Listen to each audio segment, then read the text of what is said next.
Hi, I'm Katie Wall. And I'm Jill Riley, and we're discussing the transformation of transportation in Amsterdam since 1970. So let's go here. In the late 1900s, Amsterdam faced many issues of congestion due to the rapid development of the automobile industry.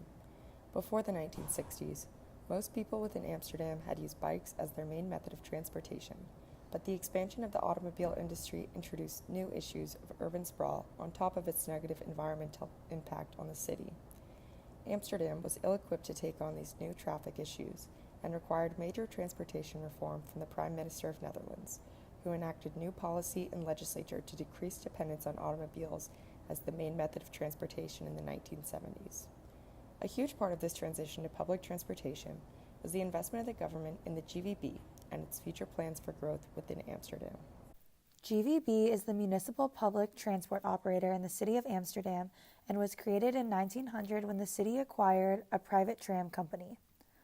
Over the course of the century, GVB introduced a bus line, merged with a ferry company, and then introduced its metro line, which structured the company in the way that it exists today. So for about 100 years, GVB was a public transportation company providing its own services to people in the area. Then, in 2007, the City of Amsterdam took the opportunity to fully acquire and privatize GVB with plans to utilize it to combat the issue of automotive congestion in and around Amsterdam. As the city-owned public transportation operator, GVB operates from 6 a.m. to midnight and transports around 843,000 people every day. In the city of Amsterdam, transportation by car is actually discouraged by the local government through initiatives that they have created, as well as expensive parking fees and the closing of streets in the main city center. Thus, bikes and the GVB are used frequently by locals and tourists. Today, there are 5 metro lines, 14 tram routes, 10 ferries, and 46 bus routes that operate in the city of Amsterdam, and there are plans of future expansion in 2021. Though the use of cars is not well supported by Amsterdam's transit, its many other forms of transportation encourage the use of public resources to get from one place to the next. As you can see here, the layout of Amsterdam proper is focused around Amsterdam Central Station, where most roads, buses, and trains decentralize around the outskirts of the city and then converge into the main path to meet at this center. There are even free ferries for use by the public to cross over from the other side of the waterway, and each ferry route has multiple boats in operation so that one rarely waits longer than 15 minutes to board. Bikes and mopeds can also be taken onto the ferries. Amsterdam's city planning has done a great deal to support cyclists and their use of bikes within the city's limits.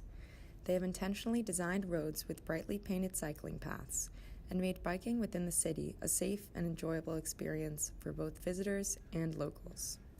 When transportation was looking like it was going to be taken over by the automobile industry during the 1970s, many activist groups rallied specifically to maintain and grow bike routes to the city's policymakers, stating that cycling was a rich part of Amsterdam's history and that its unique culture within both the Netherlands and the city itself was something worth preserving and fighting for.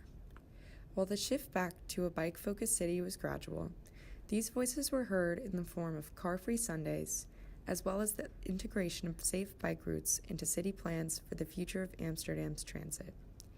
The fruition of these plans is obvious in modern-day Amsterdam, where over 50% of Amsterdam locals use their bikes on a daily basis.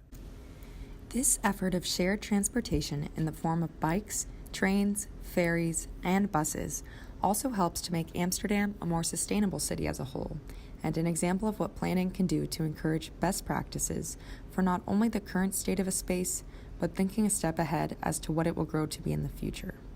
When people share transit, they not only save energy, but they save emissions and time that they would have had to spend waiting in traffic behind the many people who would also have been driving cars without a bus or train to share. On the topic of sustainability, an efficient transit is a large moving piece in Amsterdam's personal goal to be energy neutral by 2015. Most people that do own personal cars own electric vehicles, and public charging outlets are commonly seen throughout the city. Amsterdam, though, does a good job of creating a space that is designed to prioritize and normalize shared transit, so that it is an everyday function for upper class and lower class alike, where stigmas are not as severe as those in the United States, that, for example, align with the status symbol of a personal car versus taking the bus to and from work in the morning. All in all, Amsterdam as a whole is a great example of a city of thoughtful design, one which is the outcome of policymakers that listen and a community that is proactive rather than reactive about its own space. It was the work of activists and the community of Amsterdam in the late 1900s that saved this space not only from the traffic and accidents that came with the growth of the automobile industry, but even worked to turn it into the model of city planning that it has come to be known as today. When spaces are created with people in mind, function and purpose of a space follow easily behind.